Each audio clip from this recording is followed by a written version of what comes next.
esperanzas, gente que trabaja.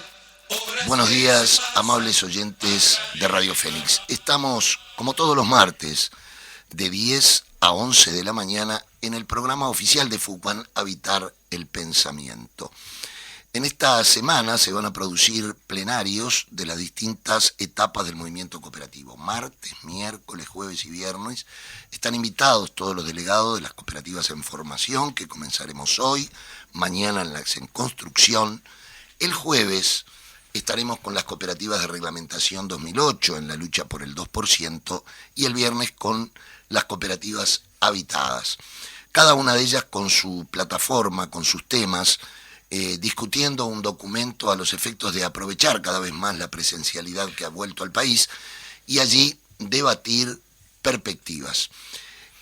Tenemos una gran jornada por la rendición de cuentas el próximo 29 de junio, donde nos concentraremos frente al anexo del Palacio Legislativo. Allí plantearemos el aumento al presupuesto para vivienda y veremos si algún legislador se digna colocar la propuesta de FUCAN de afectar de una vez por todas al capital. Uno cuando ve la editorial del diario El País el domingo pasado, donde se habla de los millones y millones de dólares que han ganado los hacendados de este país, por suerte no se marca también lo que ha ganado la industria de la construcción al medicamento. Este triángulo no lo ha tocado el COVID y la crisis la siguen pagando las y los trabajadores. Como cooperativistas, antes de ser cooperativistas, pertenecemos a una clase y estamos sufriendo la rebaja salarial, la desocupación, cada vez más gente en situación de calle. Todo esto nos preocupa porque nada de lo injusto nos es ajeno. Y hoy, en el estudio tenemos dos amigos, dos compañeros de la casa. Tenemos al director de Tierras y Hábitat de la Intendencia de Montevideo, Sebastián Moreno, y a la arquitecta Giovanna Tedros, asesora de ese departamento. Buenos días, ¿cómo te va, Sebastián y Giovanna? Buenos días, Gustavo, gracias por la invitación. Buenos días, muchas gracias por invitarme. Bueno, como ustedes saben, el problema del suelo urbano al cooperativismo de vivienda le preocupa mucho. Entonces, nos gustaría, Sebastián, si nos puede decir los alcances que tiene un instrumento político fundamental como la cartera de tierras, no solamente para las cooperativas, sino cómo se mira la perspectiva de la cartera de tierras tan importante para nosotros desde la Intendencia. Bueno, la cartera de tierra, vos bien lo sabés y seguramente todos los que escuchan lo saben, con toda la historia que tiene, desde el cómo ha nacido y cuánto tiempo hace y cómo se ha fortalecido, para nosotros es un instrumento clave, es un instrumento fundamental de hacer política urbana, pero de hacer política social.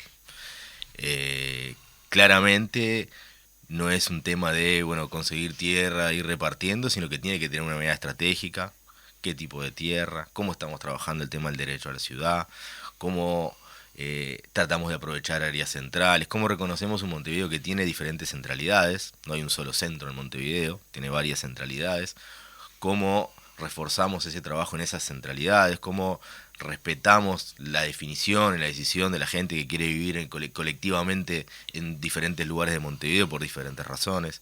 Entonces, hay una puntería que tenemos que tener muy clara, porque la cartera de tierras no es comprar tierra al azar, ¿no? Es realmente dirigirlo. Hay que dirigir, estamos dirigiendo, por suerte estamos trabajando muy bien con las federaciones, por suerte el Foroso, que es un instrumento capaz no tan conocido, que es el Fondo Rotatorio Solidario, que es donde las diferentes federaciones se presentan, trabajan con la Intendencia, vamos definiendo los destinos de la tierra a la que se pueda acceder la Intendencia y la cartera, y esos instrumentos hay que fortalecerlos y con una mirada, ¿no? Es una mirada política. Nosotros realmente queremos democratizar la ciudad, queremos ayudar a democratizar la ciudad, profundizar la democracia, tener participación, la manera de vivir de punto de vista de cooperativismo, que no es solamente el acceso a la vivienda, que eso es muy importante, sino también vivirlo en colectivo, vivir comunicado y trabajando con la comunidad, desarrollando la comunidad. Bueno, en esa línea que queremos trabajar en la cartera, en esa línea estamos trabajando, nos parece una herramienta fundamental, muy importante, a veces no tan tenida en cuenta, a veces no tan mediática, a veces no tan marketinera, pero es fundamental y apuntamos a seguir profundizándola y por suerte trabajando con todas las federaciones. Es verdad también, como decías, si bien principalmente el destino de la cartera de tierras es para el sistema cooperativo, también tenemos otras cosas que tenemos que apoyar desde la cartera, como el tema de los asentamientos, el tema de, bueno, ya sea realojo, regularización de asentamientos, o otras acciones que puedan hacer, que puedan llevar adelante desde diferentes colectivos, no solamente para vivienda, también hay cartera de tierra que puede ser porque la vivienda tiene que tener también sus espacios públicos, la vivienda también tiene que tener sus servicios de escuela, el CAIF, etcétera, que también tenemos que fortalecer en esto de construir ciudad, ¿no? Entonces, con esa mirada amplia, digamos, es que trabajamos la cartera y bueno, es una herramienta realmente fundamental. Muy bien. Giovanna, muchas veces los cooperativistas nos quejamos de que demora una tierra, pero ¿cuál es el trabajo, ese trabajo de que va desde lo chico hasta lo grande para llegar a decir, bueno, este suelo es apto? Bueno, lo que decía Sebastián es que la cartera de tierras desde sus comienzos siempre buscó entregar tierras en áreas servidas, ¿no? Que tengan los servicios necesarios y servicios de calidad. Entonces, hay diferentes situaciones. Hay terrenos que la cartera de tierra dispone que por el tamaño, o sea, que implican pequeñas urbanizaciones. Esos están en áreas intermedias. Bueno, a veces o sea, pasa internamente, ¿no? Después están las gestiones que tienen que hacer con el ministerio, pero bueno, en esos casos muchas veces ya se empieza a trabajar con esos terrenos y están en un proceso de urbanización. Eso puede ser parte de lo que hablamos en las áreas intermedias. En áreas centrales a veces algo que ha nutrido muchísimo la cartera de tierra, sobre todo en áreas centrales, son las expropiaciones, ¿no? Expropiaciones a veces, una herramienta muy importante para nosotros ha sido el tema de la compensación de deudas, de recuperar padrones vacíos o en algunos casos también con edificaciones ruinosas que son un agujero en la ciudad. Y bueno, desde el periodo anterior con el programa Fincas, y seguimos trabajando también en eso, se recuperan, y eso a veces, tiene un proceso la expropiación. Las expropiaciones además es muy difícil no siguen, son procesos judiciales que a veces tienen reveses y bueno, entonces puede pasar que algún terreno esté en ese proceso, entonces es necesario terminar el proceso judicial para que poder pedir la anuencia a la Junta para enajenarlo a la cooperativa, y algunas cooperativas pueden estar en esa situación. Nosotros igual consideramos que es una herramienta muy, muy importante, que de hecho en Ciudad Vieja tenemos varias experiencias previas y experiencias que se están dando ahora, hasta el ejemplo, por ejemplo, de cooperativa dispersa, que también se adaptó al tamaño de los predios, que eso era un tema que complejiza, ¿no? A veces nosotros en esto de buscar padrones que tengan deudas, no es solo la deuda, sino que sean aptos, que no estén ocupados, varias condiciones, y los predios pequeños tenían ese problema, que es la gestión, ¿no? Cómo trabajamos, y bueno, la cooperativa dispersa es una experiencia que intenta resolver esa dificultad. Pero bueno, sí, puede, o sea, tanto la urbanización, que implica un proyecto, hacer la obra, etcétera, como los que tienen expropiaciones de por medio, puede ser alguna de las razones en las cuales a veces sentimos que está trancado, pero en realidad se está trabajando en eso y lleva tiempo. Lleva su tiempo. Y lo que tiene que ver con lo judicial lleva un tiempo, además que es difícil de decirle claramente a la cooperativa cuánto tiempo, porque depende de muchos factores. A veces, sobre todo esos padrones que están abandonados, por algo están abandonados, responden a una historia de algo que tiene mucho por resolver, pero me parece que vale la pena la espera, porque con eso hemos logrado dar a cooperativas terrenos en custodia en zonas en las que también el valor que tienen es alto. Entonces la cartera de tierras también tiene un fondo con el que compra tierras, y bueno, en estas zonas que el costo es elevado, esta herramienta nos habilita a acceder a ese suelo, ¿no? Si no, tendría que ser en áreas intermedias o periféricas, que no es lo que buscamos. Quiere decir que lleva tiempo y no el mismo tiempo cada terreno. Cada terreno es un estudio que hay que realizar. Sebastián, se habla mucho, yo he leído algunos estudios de la Facultad de Arquitectura, inclusive acerca del suelo vacante o viviendas desocupadas. ¿Cuál es la mirada de la Intendencia? ¿Qué se podría hacer? Y si no de la Intendencia, como estudioso del tema, ¿qué se podría hacer frente a eso? Mira, es un tema además de larga data, ¿no? Y además que muchas veces puede ser simplificado, ¿no? En esto de, bueno, hay terrenos vacíos y hay viviendas vacías, ¿por qué no hay gente viviendo acá cuando gente precisa vivienda? Ese es un razonamiento lógico que nosotros apoyamos, pero después hay que ver la parte práctica. Nosotros ahora, a principios de esta gestión departamental, hicimos un análisis, por ejemplo, de los padrones deudores. Quisimos ver cuántos padrones en Montevideo tenían deudas y arrancamos por los peores, ¿no? Los que tenían deuda con un valor 5 veces mayor al valor del terreno. Nos encontramos con un número asombroso de padrones. A partir de lo cual fuimos a ver, bueno, además de esos padrones, ¿cuántos están ocupados? Una pregunta ahí. Más o menos, ¿qué cantidad de padrones tenían? Estamos hablando de cerca de 2.000 padrones. 2.000 padrones con deuda En Montevideo, sí. Y en algunos de ellos mayor al propio costo del terreno. En todos ellos. En todos ellos. Sí. Entonces, arrancamos por los peores, digamos, ¿no? Valor 5 veces mayor, la deuda 5 veces mayor que el valor. Y además buscamos que no estuvieran ocupados como para ver qué se podía resolver más rápido, porque lo que está ocupado ya es otro tema que hay que ver. Ahí nosotros mandamos a la Junta, en una primera etapa, pero van a seguir, en una primera etapa mandamos alrededor de 60 y pico de padrones para expropiar, para compensar la deuda. Claro, esos son lugares que están a la deriva, abandonados, porque muchas veces el enfoque desde el Estado es en la tierra propia, ¿no? O en la tierra que ya tiene el Estado, que ya tiene la Intendencia o que ya tiene el Estado, y siempre hay mucha búsqueda alrededor de los padrones, de los terrenos, de las viviendas abandonadas, etcétera, que puedan tener un vínculo con el Estado. Y pocas veces se va, bueno, este privado, ¿por qué tiene esto? ¿Y en qué situación está? Porque si tú recordás en el periodo pasado que se llevó la ley de viviendas abandonadas, en realidad esa ley lo que hace es la pone en el mercado. Hay todo un tema con que efectivamente esos terrenos que están abandonados pasen al Estado. Ahí hay toda una discusión y todo un tema, no fue fácil lograr esa ley, digamos, pero tampoco es una ley que después pone a disponibilidad del Estado, porque en realidad lo que hace eso es ponerlo en el mercado. Con esto que estamos nosotros ahora llevando adelante, que también, como decían recién, tiene sus tiempos, porque aparte ahora expropiación, una cosa es con el acuerdo del propietario, otra cosa es cuando ya vas a pleito o algo más complicado, pero en realidad lo que vimos con la magnitud del problema es que ahí tenemos una nueva vía de incorporación de tierra a la cartera.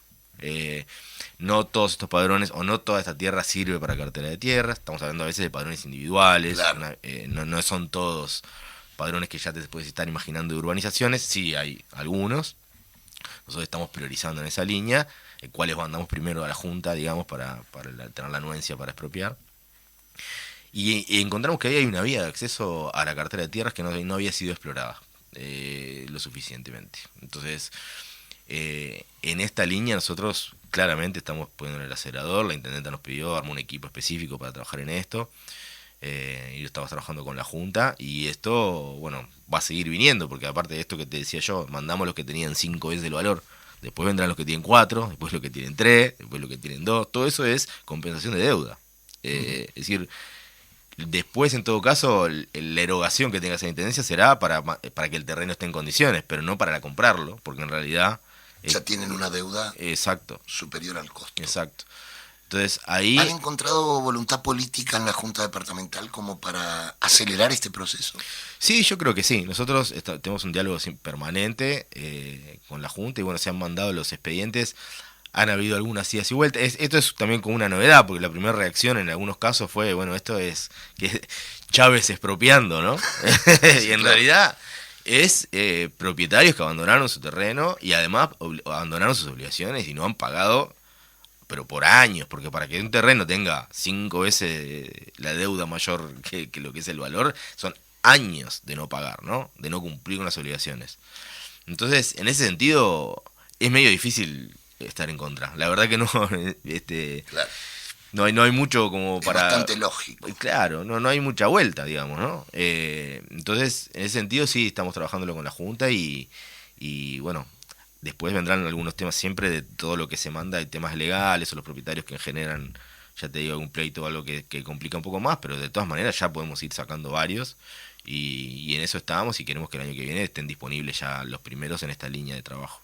En estos días se ha dado un debate acerca de lo que nosotros llamamos la isla de la fantasía, que me hizo acordar aquel programa donde Tatú tocaba la campana y llegaba el avión, pero acá llegó una isla artificial, el cual el otro día escuchaba un programa televisivo donde un periodista, que poco conoce de urbanismo, obviamente, pero decía, se enojan porque no quieren que los ricos vivan donde quieran.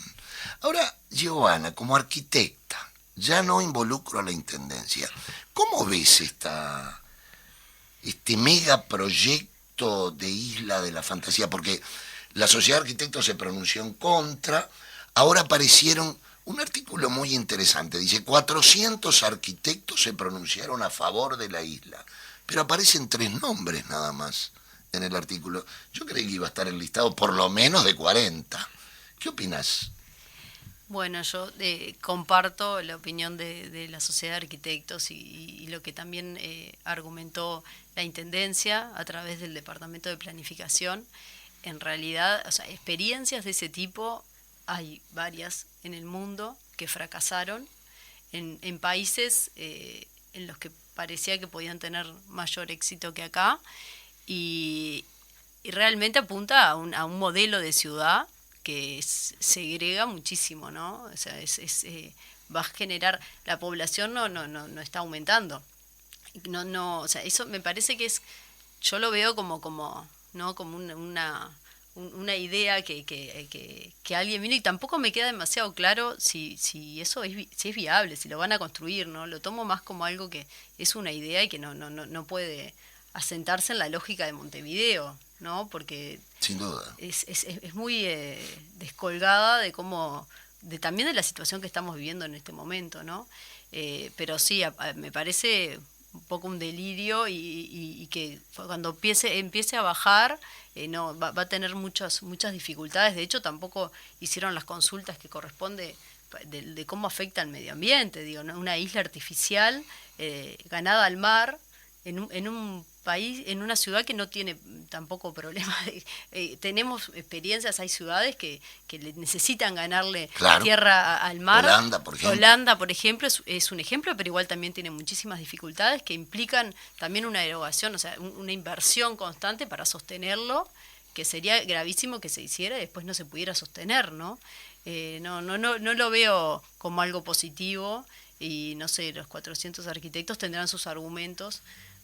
Y también esa idea de que, bueno, va a haber más trabajo, tal vez se apoya en eso, o sea, que se va a dar un empujón a la construcción. No lo veo, prefiero que vaya por otro lado. Claro. Tenemos tanto para hacer. No, yo voy a animarme a decir, yo creo que el presidente de la República y su ex esposa, cuando fueron a Dubái, que es un lugar donde allí sí las islas pueden aparecer, bueno, de repente le gustó. Y seguramente empresarios amigos de los Maya Oro, nacionales e internacionales, pueden haber estado interesados en esto. Pero lo que tú decís es así, nosotros compartimos plenamente los argumentos de la Sociedad de Arquitectos que fueron serios. No conozco los argumentos de los pocos que firmaron en nombre de 400.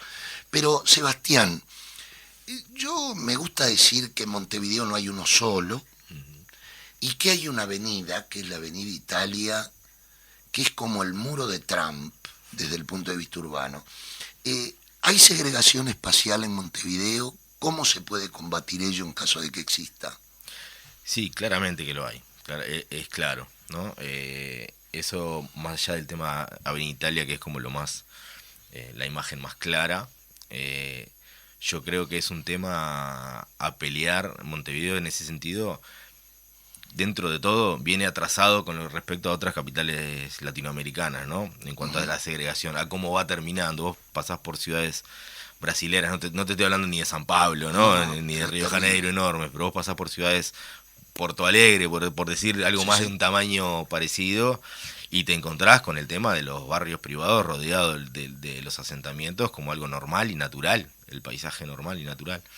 Yo creo que el hecho de que en Montevideo no estén permitidos los barrios privados es algo fundamental. No alcanza con eso igual, porque aparte hay diferentes maneras de hacerlo, que no sea un barrio privado, pero lo armo de tal manera que casi. Claro.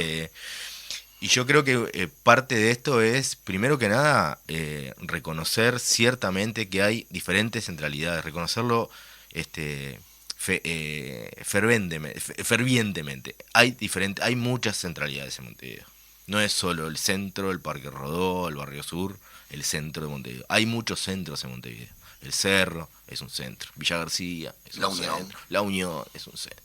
Entonces, lo que nosotros tenemos que hacer, que es lo que estamos tratando de lograr, es generar inversión de calidad en esas centralidades.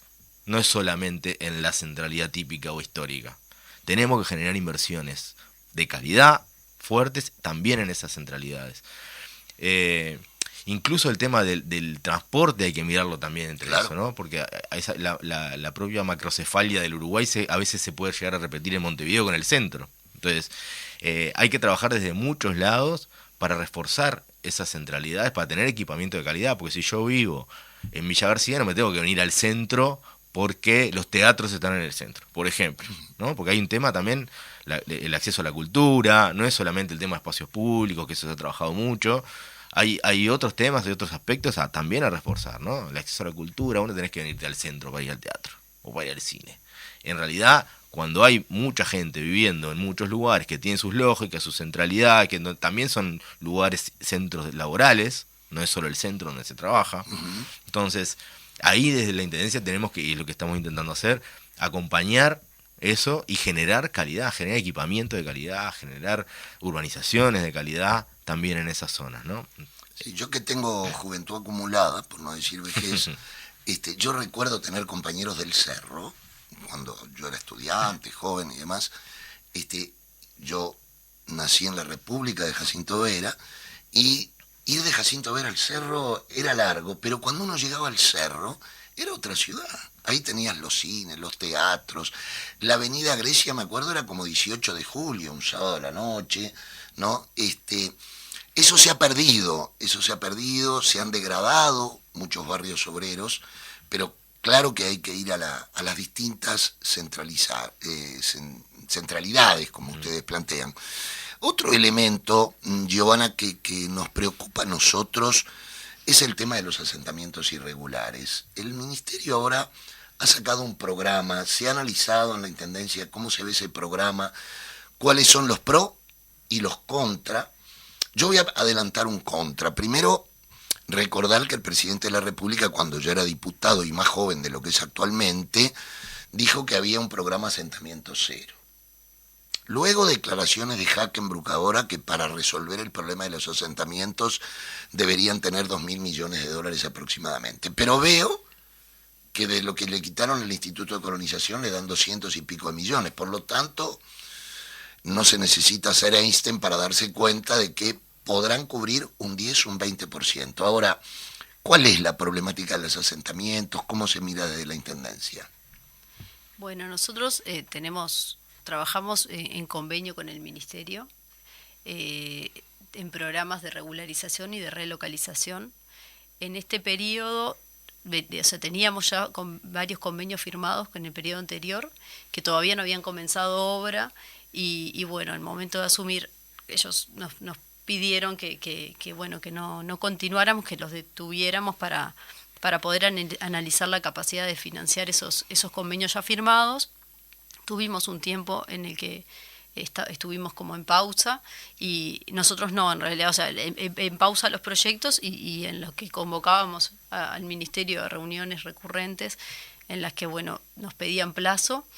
El año pasado, a final del año, o sea, eso lo que nos había generado de que los proyectos que estaban en obra los continuamos con préstamos internos de la Intendencia y tenía una deuda muy grande el Ministerio, por lo cual aceptamos detenerlo porque no podíamos sostener con préstamos internos los proyectos que todavía no habían comenzado obra. Ya nos costaba sostener Claro. los que estaban en obra, teníamos una deuda millonaria. El ministerio tiene una deuda millonaria con nosotros. Bueno, a finales del año pasado se acordó que se iban a poner al día con esa deuda y que podíamos comenzar esos procesos de relocalización, y en el caso de las regularizaciones ellos habían propuesto desde el PMB recortes, algunos pasarlos al periodo siguiente y otros hacer recortes. El año pasado, bueno, comenzaron las reuniones a tener frutos y se pusieron al día con el dinero que debían a la Intendencia, y ahora, a partir también de reuniones en las que se empezaron a trabajar, firmar nuevos convenios, porque nosotros no solo queríamos continuar con lo que teníamos firmado, sino la demanda. Hay muchas familias que viven en condiciones bastante complejas y que queríamos firmar nuevos convenios para poder trabajar con ellos. Ellos ahora, en esas reuniones se acordaron algunos barrios que se van que pasaban al periodo siguiente y se van a empezar en este periodo, y nuevos barrios, convenios para realojo. Eso, bueno, se anunció, y ahora en lo que estamos trabajando, no sé, Sebastián, si quieres agregar algo, es en definir a qué se refieren cuando dicen que vamos a trabajar en esos barrios, porque bueno, después hay que definir la inversión que va a hacer el ministerio, que efectivamente para nosotros en los barrios en los que trabajamos, cuando están en terrenos inundables, contaminados, o se necesitan, son muy densos, entonces hay que abrir calles, esas familias se relocalizan, se realojan. Lo más próximo que se pueda, también es una herramienta, es la cartera de tierras, próximo al lugar donde viven. Y bueno, entonces tenemos que ver con el ministerio si dispone del dinero para construir esas viviendas con las condiciones que estipula tanto el ministerio como la Intendencia. ¿Cómo lo ves, Sebastián, en esas conversaciones? Mira, nosotros hay un tema, ¿no? Estuvimos trancados porque el ministerio nos trancó en el sentido, no tenían presupuesto. Entonces, hasta ahora, desde que comenzó el periodo de gobierno nuestro, 1 año y pico, y el periodo de gobierno a nivel nacional más, no se hizo absolutamente nada nuevo, no se arrancó ni siquiera lo ya firmado. Recién en estos meses estamos arrancando lo atrasado de 2 años para atrás. Cuando se plantea, incluso como algo nuevo o como una novedad o como una buena noticia, arrancar algunos barrios como La Paloma, como Riberas del Miguelete, que eran barrios que ellos mismos habían parado. O sea, toman la decisión de pararlo y pasarlo para el periodo que viene, ahora toman la decisión de hacerlo en este periodo y es una buena noticia. Claro. En realidad, eso no es una buena noticia. Es lo que debería ser, incluso con atraso. Entonces, es lo que debía haber continuado. Exacto. Entonces, eso tampoco es que sea la gran noticia. Y en cuanto a los barrios que se incorporan a trabajar, hay dos cosas. Uno es, se incorporan a trabajar en la misma línea que siempre. Acá no, se llama programa avanzar o plan avanzar, pero en realidad son los mismos programas. El plan de relocalizaciones, el programa de mejoramiento de barrio. El presidente de la República dijo algo muy interesante. Muy interesante. Dijo que él dejaba instalada una política de Estado para las administraciones que vienen. Imagínense. Y yo vi que, lo que tú decís, realojos ya había, regularizaciones ya había. Sobre eso, a mí me dio más la impresión cuando se empezó a hablar de política de Estado, es porque estos proyectos que nosotros estamos acordando ahora con el Ministerio, no se van a terminar en este periodo. Entonces, sigue en el periodo que viene y ahí ya decimos, esto es una política de Estado. En realidad, los programas que están trabajando, el plan de relocalización es desde el 2011, el programa de mejoramiento de barrio es del 99, o sea, el plan Juntos es del 2011. No hay una novedad en cuanto a los programas. Incluso en algún momento me preguntaban si, porque creo que la ministra había dicho que había sido un fracaso la gestión del Frente Amplio en temas de asentamientos. En realidad, yo le decía, no sé bien qué dijo, pero en realidad lo vemos hasta como un respaldo, porque los programas que ellos están trabajando son exactamente los mismos que venían. O sea, hay una continuidad en los programas. Y después, en cuanto a la magnitud de esto, ¿no? Nosotros estamos acordando trabajar en 14 barrios de Montevideo. 14 barrios que tienen una definición muy de escribano, digamos, ¿no? Porque aquí les lanza en Malvin Norte son 3 barrios, porque son 3 padrones, pero claro, es un asentamiento solo, ¿no? Lo mismo en Piedras Blancas. O sea, sí, yo lo puedo contar como 3, pero es 1. Exacto, ¿no? Son 3 padrones, pero es el mismo barrio. Estamos hablando de que con estas intervenciones llegamos al 4% de la población en asentamientos en Montevideo. El 4%. Con esa cifra nos vamos a la pausa. Federico, Estamos. Continuamos en Habitar el Pensamiento. Aquí, como siempre, los martes de 10 a 11 en Radio Fénix. Y hoy estamos con Giovanna Tedros, arquitecta, asesora del Departamento de Tierras y Hábitat, y también con su director, Sebastián Moreno, hablando de un tema que nos apasiona, que es ciudad, es suelo, es asentamientos, es hábitat en general, cooperativas, por supuesto. Sebastián, estabas dando algunos datos interesantes sobre lo que realmente se va a hacer en Montevideo. Tú me decías una cifra de asentamientos irregulares que hay en Montevideo. Sí, en Montevideo nosotros tenemos 338 asentamientos contabilizados. Estamos hablando de unos 33.000, 34.000 hogares que viven en asentamiento en Montevideo. Es casi un 9, un 10% de la población de Montevideo que vive en asentamientos. Digamos, es un problema grande, es un problema de una magnitud muy importante y es un problema que no se soluciona solamente con el tema de vivienda, ¿no? Bueno, más allá de estos acuerdos que tenemos con el Ministerio de Vivienda, en donde vamos a trabajar, ya te digo, en el 4% del problema. O sea, de 330 y pico asentamientos. Faltan 2 años para esta administración, ¿no? A nivel nacional, sí. A nivel nacional. ¿A cuánto podríamos pensar que este programa que se llama Avanzar, creo, ¿no? Sí. Bueno, ¿cuánto vamos a avanzar en 330? Bueno, está acordado en 14 asentamientos en Montevideo. No van a terminar los 14 en este periodo, porque vos te imaginás que todavía no tenemos firmado el acuerdo. Se hizo el anuncio, acordamos el listado, pero no hay un acuerdo firmado todavía, por un lado. Y por otro lado, todavía no hablamos con el Ministerio de Vivienda en cuanto a los montos, ¿no? Cómo se reparten esos famosos 240 millones, cómo se reparten, cuánto, miramos con preocupación algunos temas que se han manejado de costo de vivienda, que no son los que veníamos trabajando en los convenios, pero bueno, eso todavía estamos negociándolo con el Ministerio de Vivienda, entonces no es que esté cerrado, pero si hoy no tenemos nada firmado, y si hay que hacer los proyectos, firmar, hacer los proyectos, la obra, licitar, más la obra, etcétera, claramente uno de estos proyectos van a seguir para el periodo que viene, porque no van a poder terminar en este. O sea que en perspectiva podemos decir que seguro, estamos hablando de que hoy están proyectados 14 asentamientos de 331 de Montevideo que se podrían resolver bajo esta administración. Sí, más 3 que vienen del anterior y que ellos mismos lo habían trancado y que en estos meses vamos a poder arrancar las obras, que son el Progreso en Malvin Norte, la primera etapa de Santa María Eugenia y Alfonso Lamas. Esos son los 3 que van a arrancar ahora, que estaban trancados hace... Se habla de que en el país hay más o menos 650 asentamientos irregulares. La pregunta es, la distribución por departamento, porque si tengo el 50% en Montevideo y el 50% en el resto del país, imagino que el porcentaje para Montevideo debería ser mayor. ¿Ustedes tienen datos de cómo se ha dividido en otros departamentos? Hasta ahora, lo único que tenemos de datos es lo que se hizo, esa presentación que hicieron en Torre Ejecutiva, en donde ahí mismo nos enteramos más o menos de la cantidad de familias que se plantea trabajar en cada departamento. No sabemos bien qué quiere decir, porque hay departamentos que aparecen ahí que no tienen asentamiento, ¿no? Como por ejemplo Flores, en donde aparecen algunas soluciones habitacionales planteadas en este programa de asentamientos, en un departamento donde no hay asentamientos. Tampoco tenemos muy claro qué quiere decir o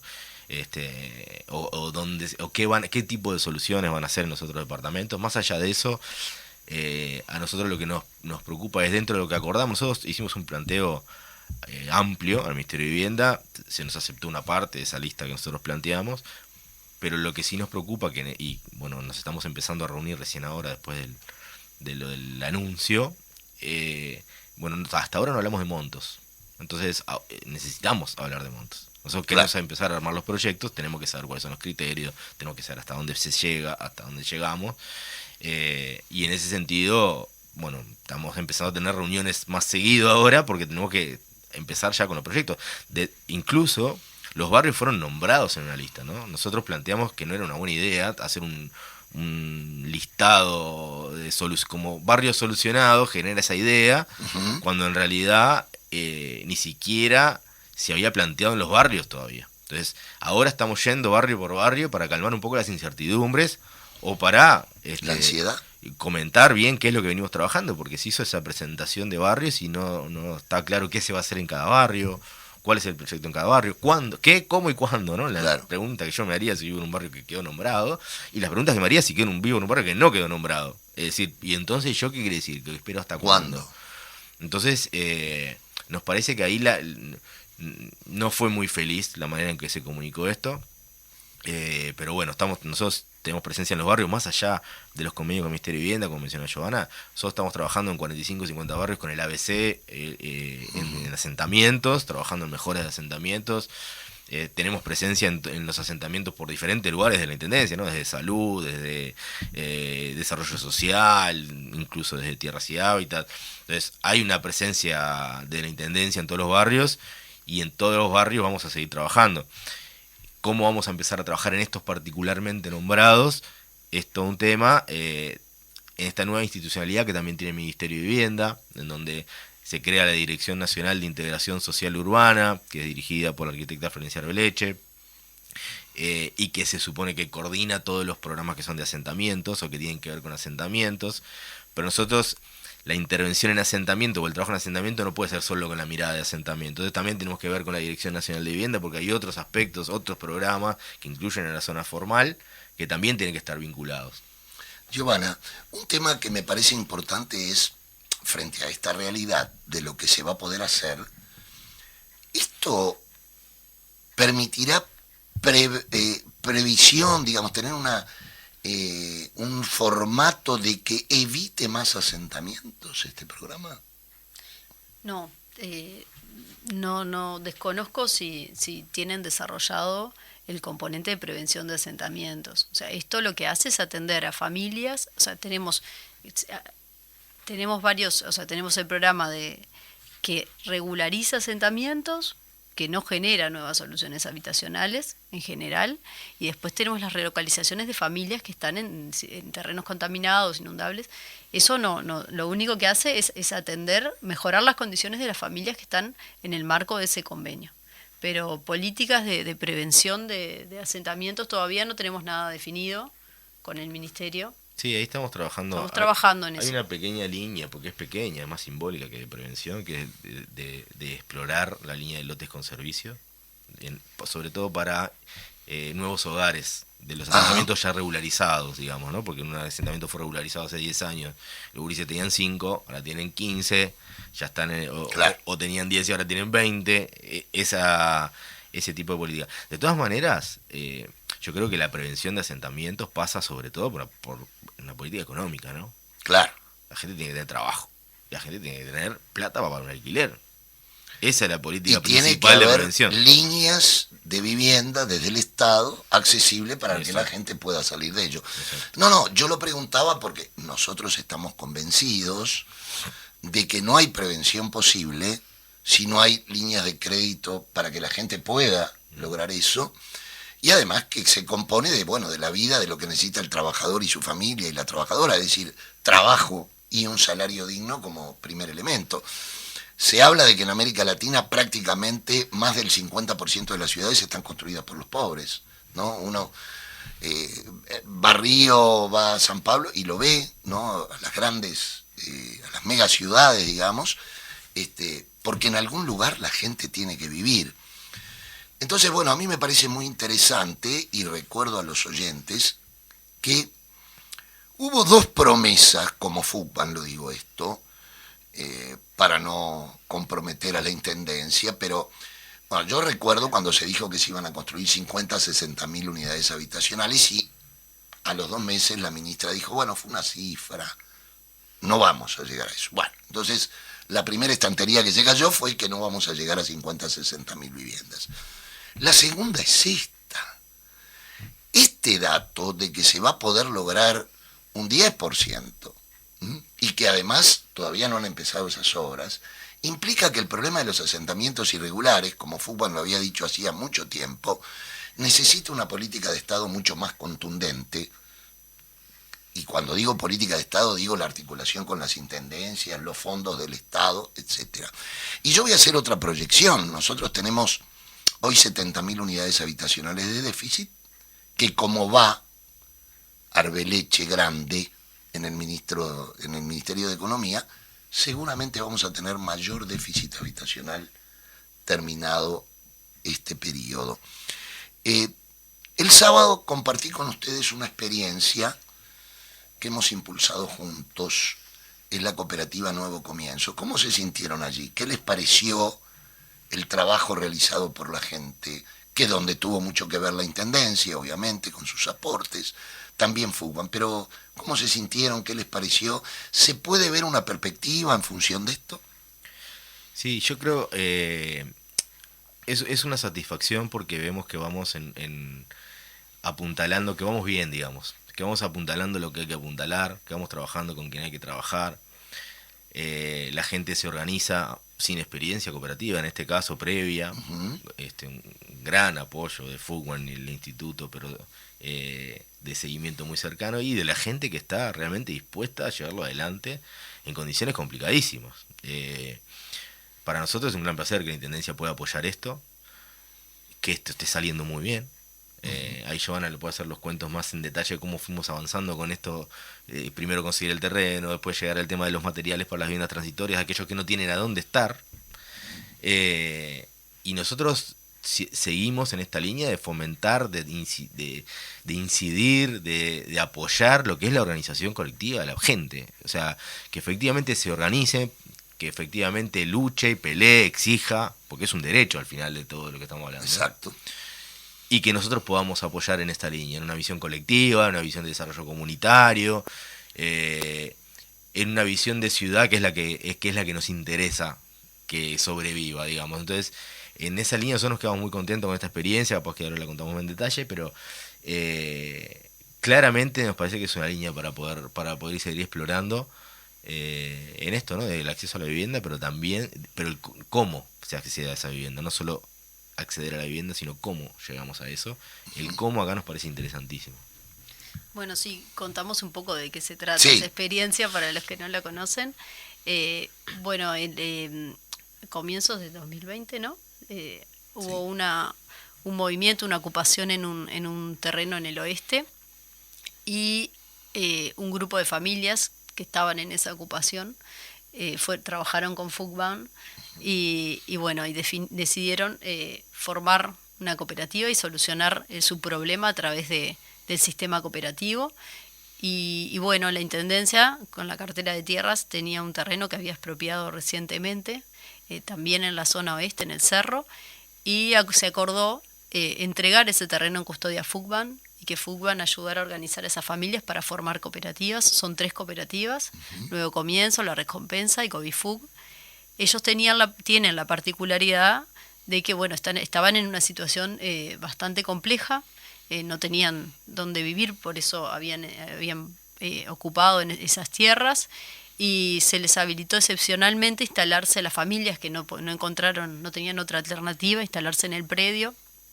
Eso fue todo un movimiento muy rápido, entonces inicialmente construyeron unas viviendas con los materiales que tenían, bastante precarias, y bueno, desde Fugban se nos planteó Fugban nos planteó la posibilidad de apoyarlos en unas viviendas transitorias. Ellos hay que aclarar que ellos formaron cooperativas y van a solicitar el préstamo al ministerio y van a construir las viviendas. Esto es una parte del proceso.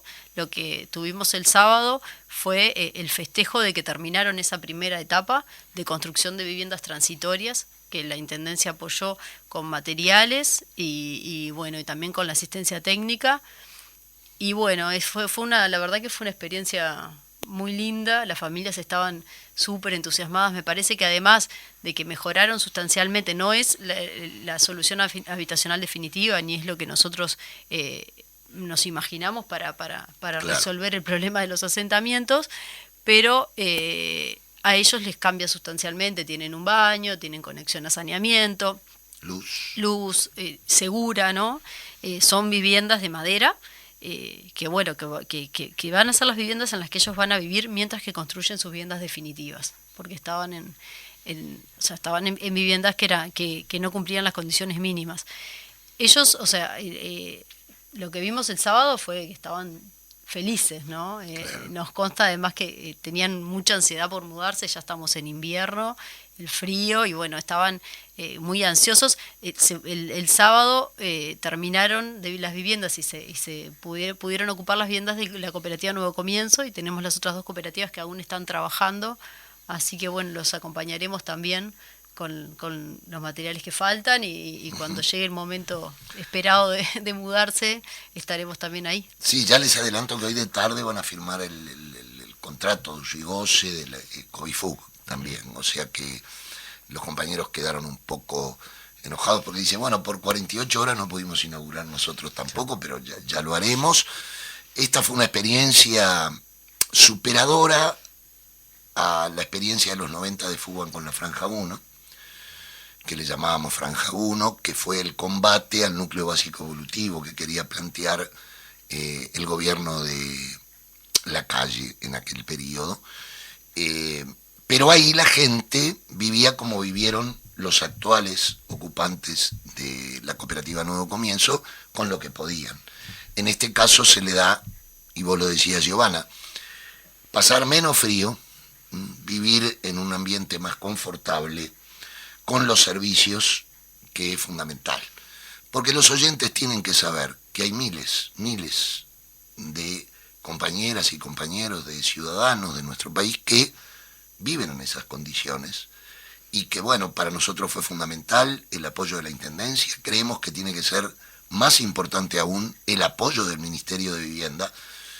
Vamos a invitar al Ministerio para que conozca la experiencia y ver, bueno, cómo podemos seguir avanzando. Entonces sí, pasamos muy felices, además para que vean la premura de la gente. El sábado se inauguró y el sábado se mudaron, sí. ¿no? Es decir, de noche mismo se mudaron. Y lo que tú decías también, Sebastián, lo hizo la propia gente, mayoritariamente mujeres, construyeron todas estas viviendas de emergencia. Y por cierto, no nos quedamos ahí. Este fue, yo digo, el segundo paso. El primer paso fue la tierra, el segundo paso fue esto, y el tercero es pelear por una vivienda digna y adecuada, definitiva, que estamos convencidos que más temprano que tarde lo vamos a lograr, y dependerá de la movilización de todos. Yendo a un tema que importa a Fuban y que les quería preguntar. La Intendencia de Montevideo fue la primera en lograr en el 90 la cartera de tierras, luego contagió a otras intendencias. Hoy tenemos cartera de tierras en Canelones, tenemos cartera de tierras en la ciudad de Mercedes, Paysandú, Salto, pero todavía faltan departamentos. Nosotros estamos en este momento discutiendo qué va a hacer el Ministerio con su cartera de tierras, porque nos parece que debe ser una cartera de tierras a nivel nacional. ¿Ustedes saben algo de la cartera de tierras del Ministerio? Porque está parada hasta el día de hoy. Sí, la cartera de tierras del Ministerio tuvo un impulso como idea. Sí, ha pasado mucho esto de que en Montevideo aparece primero la política inspiradora, vamos a llamarle, ¿no? Ya sea la cartera de tierras, las oficinas de rehabilitación urbana y su préstamo de mejora de vivienda, y otros ejemplos que después pueden tomarse a nivel nacional o en otros departamentos o a nivel nacional. La cartera de tierras a nivel nacional sigue siendo muy débil con respecto a la cartera de tierras de Montevideo, ¿no? Y yo no he visto ningún impulso por engrosarla. Más bien, como decías vos, la veo como medio congelada en lo que estaba.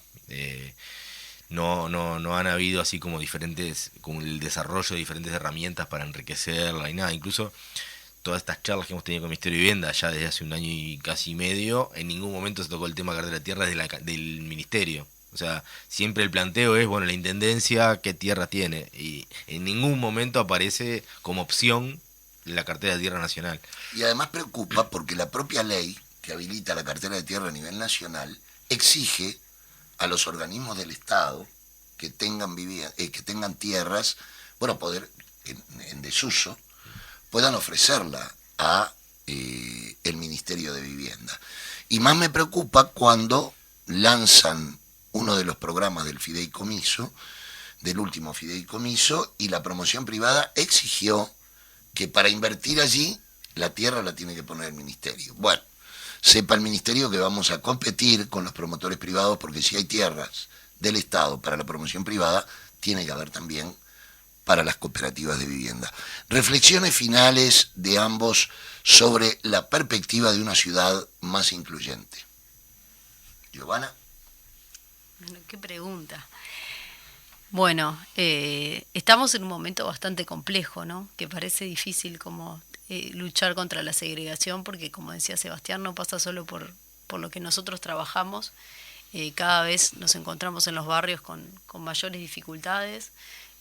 Las familias están pasando por situaciones complejas desde el punto de vista económico, pero también la violencia que se cruza todo el tiempo con nuestras intervenciones. Me parece que estamos haciendo un esfuerzo enorme. Obviamente es un goteo lo que estamos hablando, ¿no? Claro. Con las cooperativas. Sería genial que sobre todo se pudiera trabajar con el ministerio es lo que tú me preguntabas, ¿no? La prevención de asentamientos. Me parece que no podemos pensar en ir, o sea, si seguimos la línea de tiempo y seguimos así, la segregación cada vez va a ser mayor, porque todos sabemos que los alquileres son, en muchos casos las familias no tienen otra forma de acceder al suelo más que, o sea, no al suelo en realidad de forma individual que ocupando asentamientos, y eso solo aumenta la brecha. Pero bueno, estamos convencidos de que aunque sea de a poco, vamos aportando en disminuir esa segregación, pero la verdad que estamos en un momento en el que es difícil, sí. Para mí hay un tema que es clave, que es el trabajo con la gente cercana, el trabajo apoyando la organización popular, apoyando los movimientos sociales, apoyando las organizaciones sociales, las organizaciones de vecinos, los clubes deportivos, estando cerca de lo que pasa en los barrios, apoyándolo, realmente escuchando, generando la política pública con ellos. Porque en el fondo de todo esto, la clave acá atrás es el respeto. Hay que tener respeto por el otro, hay que respetar a los sectores populares, hay que respetar lo que pasa en los barrios, hay que respetar lo que pasa en todos los barrios. A partir de ese respeto, a partir de ese trabajo mancomunado con la gente en los barrios y en las organizaciones, de verdad, sincero, en diálogo, eso es lo que puede ir generando, porque el trabajo más de inclusión o integración, como prefiero llamarlo yo, ¿no? El tema de la integración social pasa por muchísimas vías. Nosotros trabajamos muchísimo el tema de cartera de tierra, trabajamos los temas de política de vivienda con esta perspectiva. Hay que pelear porque las políticas económicas también tengan esta perspectiva, pero pasa también, y es clave, por el trabajo con la gente. El Estado y la gente tienen que dialogar, tienen que estar cerca, porque en realidad ese es el sentido de todo lo que hacemos. Si no, no tiene sentido lo que hacemos desde el Estado y de sus diferentes niveles de gobierno, ¿no? Entonces, para mí, pasa por esto, ¿no? Hay un tema de reconocimiento y de respeto que es lo principal. Eso, a partir de ahí se pueden generar las políticas. Si ni siquiera está ese concepto previo, todo lo demás que se pueda generar desde el punto de vista de integración no va a poder avanzar. Yo les agradezco mucho el haber estado aquí en Habitar el Pensamiento, al director de Tierra y Hábitat de la Intendencia, Sebastián Moreno, y a la arquitecta Giovanna Tedros. Creo que fue una charla interesante, lo dirán los oyentes, y quiero irme, antes del saludo de ustedes, con una reflexión. El otro día escuché que el Ministerio de Educación y Cultura va a reivindicar este año, no sé, o unos meses, la figura de Bas Ferreira. Y resulta que Bas Ferreira fue el primer cooperativista de vivienda y de usuarios. Él ya planteaba, a principios de la década del 20, que el suelo para habitación debía ser de uso. Antes de ser uruguayos somos terrícolas. Y el sistema capitalista es tan ruin que nos permite un lugar de tierra para morir, pero no para vivir. Entonces, a los oyentes, si pueden, encuentren, googleando, ese material que lo decía Bas Ferreira. Porque si yo hubiera dicho que eso lo dijo Carlos Marx, sería un atropello a la democracia nacional, según el oficialismo. Pero no fue Marx. Marx habló de eso también, por suerte. Pero Bas Ferreira dijo esto. Yo no sé si el ministro de Educación y Cultura se va a animar a publicar y qué van a opinar los grandes hacendados y los grandes latifundistas urbanos y rurales cuando Boa Ferreira decía que el suelo debería ser de uso y goce para la humanidad. El saludo final, Sebastián y Giovanna. Bueno, la verdad fue un placer, Gustavo, a las órdenes para cuando se requiera. Da para seguir esta charla después en un bar. Exactamente. Pero bueno, el agradecimiento también por el trabajo conjunto que estamos haciendo, que estamos en una línea de trabajo, por suerte, coincidente y que queremos seguir en esa línea para lograr los mejores resultados posibles. Bueno, un placer, Gustavo. Para mí es la primera experiencia y me ponía un poquito nerviosa, pero sobreviví, así que muchas gracias. Muy bien. El agradecido soy yo y toda la dirección de FUCBAN. No será el último programa con ustedes. Habitar el Pensamiento está abierto a todas las instituciones del Estado que toquen temas que interesan a la población, a todas las organizaciones populares y sociales que luchan por un presente y un futuro mejor para todas y para todos. Y les digo, hoy a las 3 se reúne nuevamente la Intersocial, una reconstrucción fundamental a las 3 de la tarde. Nos veremos con el secretariado del PIT-CNT en el local de FUCBAN para generar ¿qué? Un gran frente social que se oponga a esta ofensiva del gran capital que se está desatando sobre las espaldas de las trabajadoras y los trabajadores. El próximo martes, 10 de la mañana, Habitar el Pensamiento. El principio y no el final.